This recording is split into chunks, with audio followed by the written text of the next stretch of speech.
Hi. Just sitting outside the courthouse. I live in such a small town that you can just sit outside the courthouse. Like, there's the library and the community center. And there's the courthouse. And here's a fountain. It's just soothing sounding. I thought I would write a song by it. You probably won't see much once I get this set up, so I thought I'd say hi first, but yeah, that's just randomly my knee. I'm not a big fan of that. You?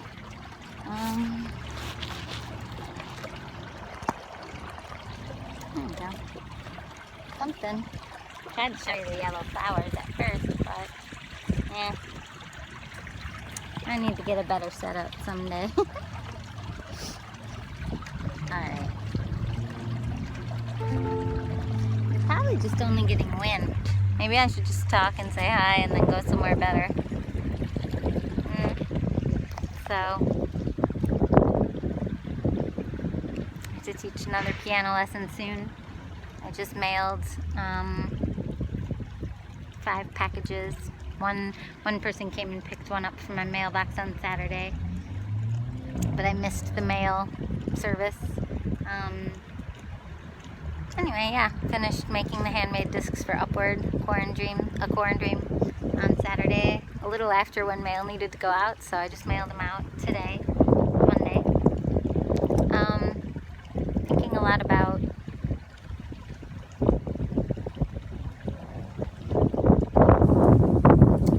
different, how do I want to say this? Different things being created by different people who have different strengths. And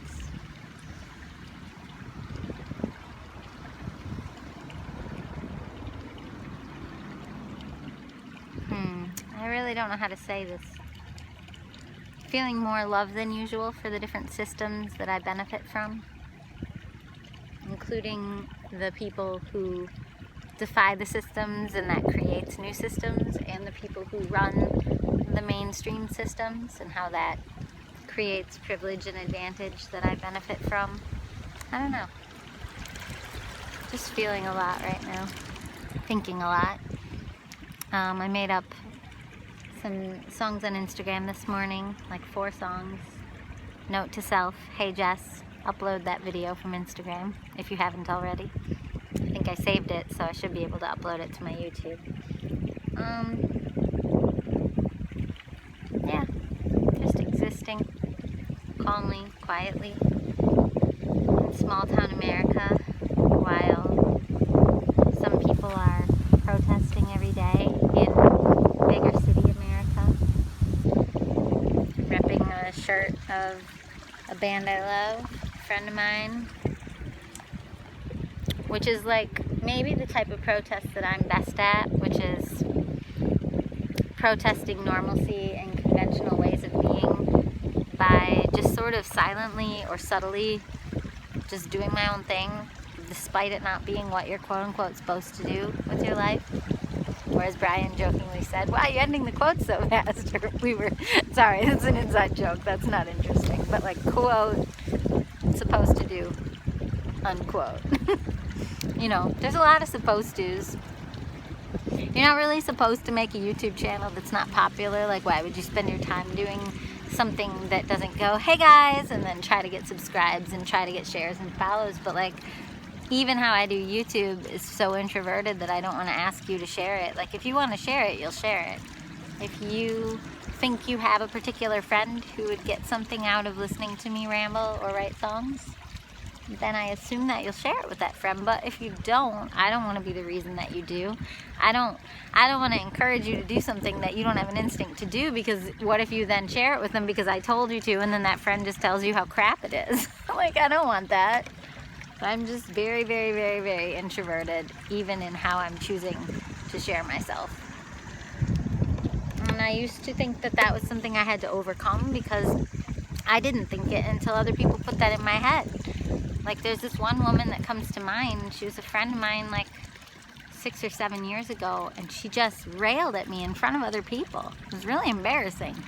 We were out in public. I barely knew her, but she was a new friend. And everything I said, she's like, you need to stop talking down about yourself. You need to build yourself up. You need to present yourself this way. You need to make business cards that are such and such and such. And you need to come off like this. And it's like, it was so aggressively against how I was being that I then spent years thinking my entire existence and natural feelings were wrong. And I started studying people like her to try to become more like her, and the thing finally came to a conclusion when I admitted that to her years later, that I had built my whole life up to try to be more presentationally impressive like someone like her, only to find that she's not even paying attention to me or what I'm doing, and could kind of care less because she's off serving different communities. She was just more comfortable in the presence of people who behaved like her, and since I didn't behave like her, the only thing she knew how to say to me was why I wasn't being correctly like her, which was funny because she was saying it from a standpoint that I had never heard before, which is why I wasn't being enough about myself. She believed that I wasn't believing in myself, but I was believing in myself. I was just doing it in a very quiet and weird and shy way. And I was doing it in a non-invasive, non-in-your-face way. Like all of this that I give to you, that I present to you, all of these hundreds or thousands of songs are here for you to listen to if you want to. But I won't be, hey guys, like and subscribe, you can do this, spread the word, I'm so great. Like, I do think I'm great. I actually really truly do. And I love being in my skin.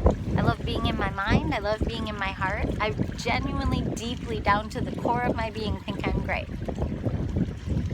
But if somebody who's a louder type of person says to me that I'm coming off like I don't think I'm great, and that I need to change how I'm coming off to help them understand that I think I'm great,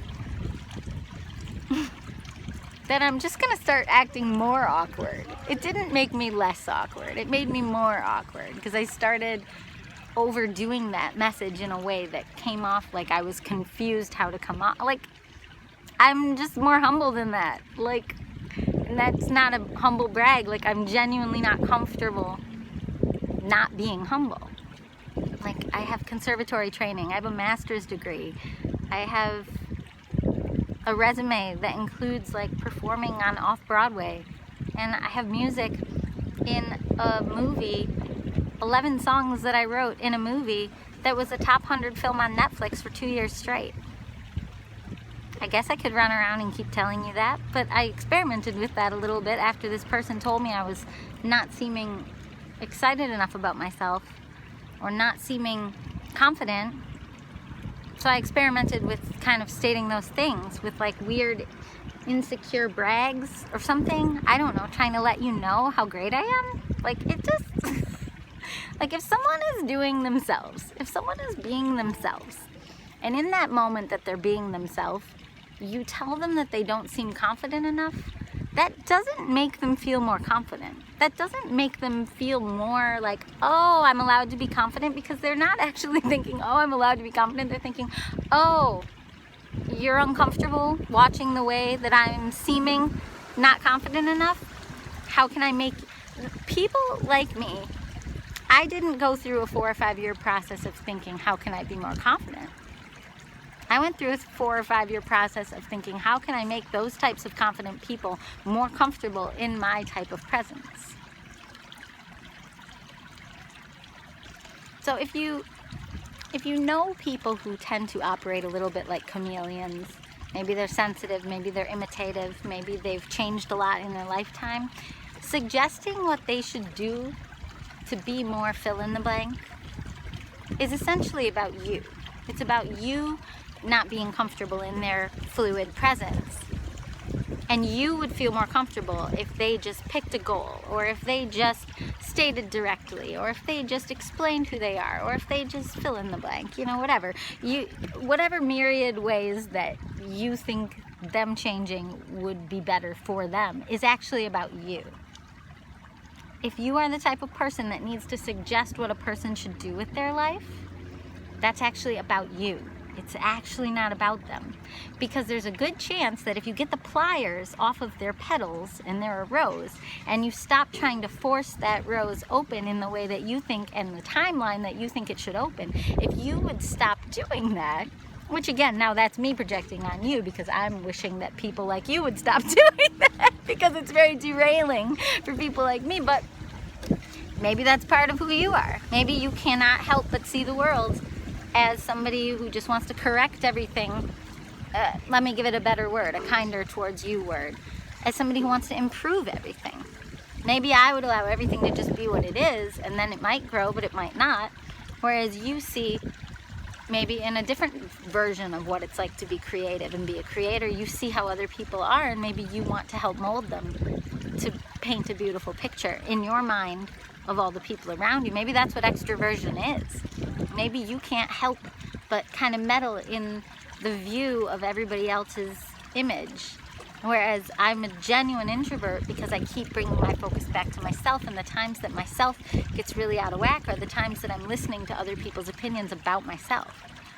But I tend not to operate in the world looking around at all of you thinking how you all need to improve yourself in order to make me more comfortable. Like, the way to make me more comfortable is to pull my focus off of you. Because it doesn't make me comfortable to look at people who do things very differently than me, and to, especially if the way they do things differently than me feels unkind or aggressive or selfish or other words. I mean, I don't know. I have learned to look outward enough recently to notice, hey, not everybody is trying to curate things for 126 different people. Maybe I should cut myself some slack that there were also a few that fell through the cracks, or that, and they didn't actually fall through the cracks, but like, you know, ways I tried to bring people on board. It's like I've learned to look outside of myself enough now, finally, to notice that I am doing a lot more than other people around me on certain topics. And I'm doing a lot less than other people around me on certain topics.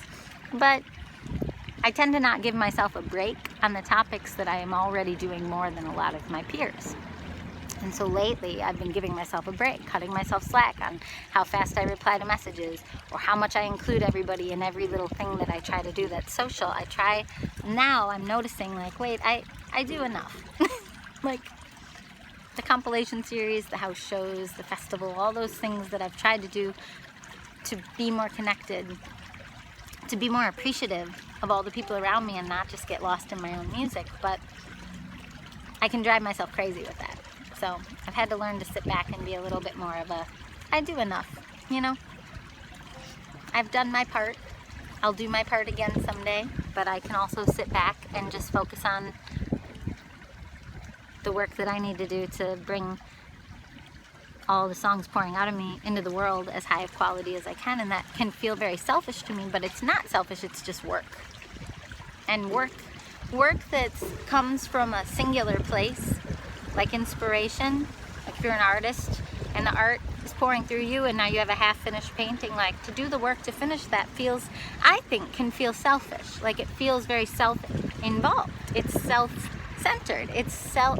But it's not. It's playing with spirit. It's introverted, yes, but it's playing with spirit, and that feeling of inspiration that comes through you when you then take the time in a very solitary way to refine and edit and craft and curate, not for the 126 other people to give them all opportunities like an organizer.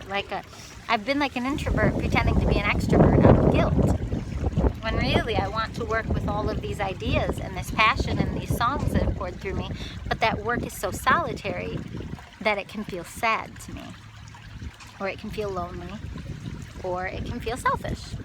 And I've had lots of people who know me very well reflect back to me that I'm not a selfish person, and I've needed to hear that because my work is so self-oriented.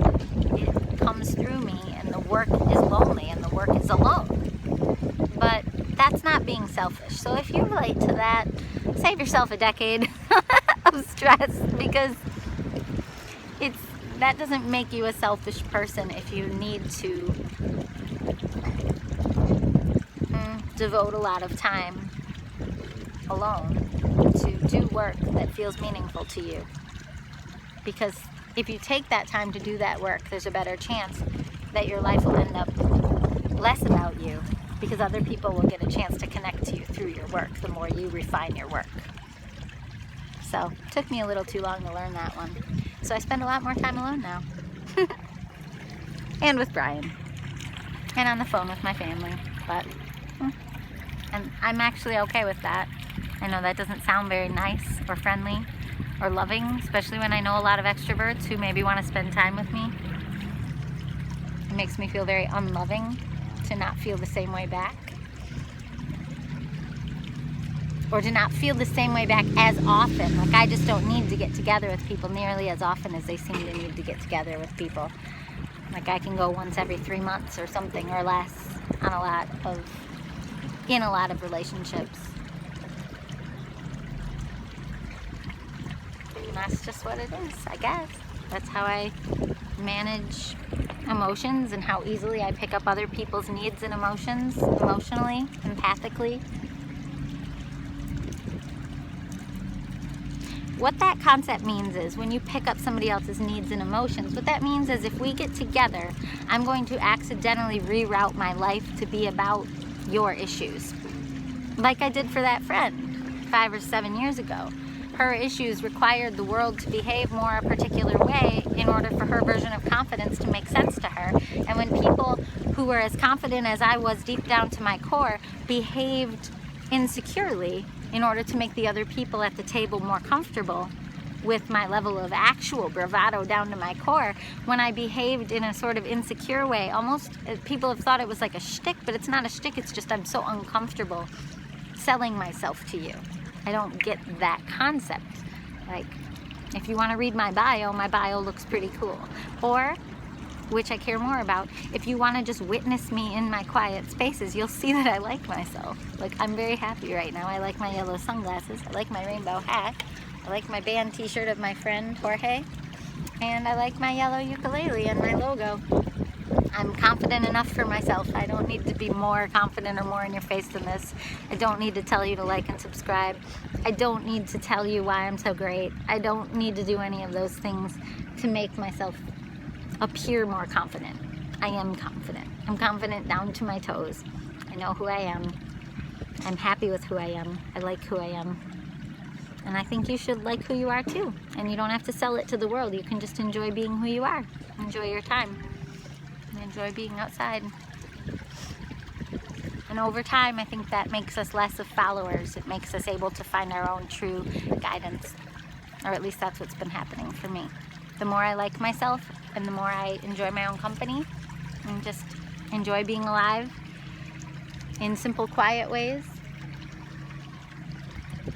Both, you know, I mean, there's so many topics that I could mix into that right now I was about to bring up, but those are other people's stories, and I know what my beliefs are, I know what my politics are, I know what my feelings are, I know what my advantages and privileges and disadvantages and complete lacks of privilege are. I know all of those things for my own system and my own being, and I don't need to justify or prove that to you every time I talk.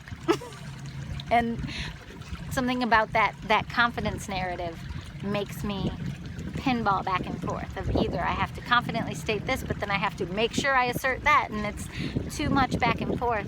All of that's based on you, like letting you know, not you. I mean, whoever's watching this and has an attention span for me probably isn't like that particular friend of mine that didn't even mean to stray me off my own path through such confusing guidance. And really it comes down to shoulds. If you're ever saying you should do this, you should do fill in the blank to anyone else, you're doing what that friend did to me. You're letting somebody know that who they are is inappropriate, who they are isn't right to you. And you may not even mean for the whole world, but you mean to you. But if they care about you, they may reroute their whole lives to make you feel more comfortable in their presence. Someone less like that than me would only reroute it in your presence. But I'm so much like that if if I love you, I will reroute myself all the way down to my core to make sure you feel okay in my presence. No wonder I want to be alone a lot. You know, how else would someone like me find out who they really are? So, it's taken me a long time to come to understand these things about myself. And other people telling me what I should do has never helped the equation. Other people telling me what I should do has made me worried that somehow I'm doing life wrong, and that I needed to take a lot of time to really figure out how to be more like someone else. But I would just say that that's you being very confident and assuming that the way you're doing life is right. But I would argue maybe you need to just consider that there are some blind spots that my existence is triggering in you. Like if you see my existence and you think she seems more peaceful than me, or she seems more natural than me in her flow, or she seems more, I don't know, just comfortable with weirdness than me. Like whatever it is that I am that's triggering for whoever that type of person is that needs me to be different. Like maybe it's insecurity. Maybe you have actual insecurities, but witnessing me say my insecurities out loud is triggering for you, because you've been overlaying your insecurities with confidence speak. So then you, accidentally kind of aggressive towards me at a restaurant, say in front of your other friend, like, hey, Jessica, you need to not talk like that about yourself. But you know, really that just gives away the fact that you feel equally insecure as I was acting on the outside. I feel confident enough to state my insecurities out loud as a way to lead with something. Sometimes I used to do that. I'd be like, yeah, I know these business cards are blank and it's a little hard to read the text. That was actually a version of confidence for me. It was a way for me to say out loud, I'm aware of these things. I did feel bad about them, but now I'm just letting you know that I know, and I know it's a little hard to read, but you can look it up. But I actually felt really confident when I said that insecurely or insecure sounding. I actually felt confident until that person reflected back to me that by me sharing my insecurities, I made her feel weird. So, I don't know, confidence takes lots of different forms. I'm obviously incredibly confident. I'm making these ridiculous videos for years, saying literally anything that pops in my head and then sharing it fearlessly.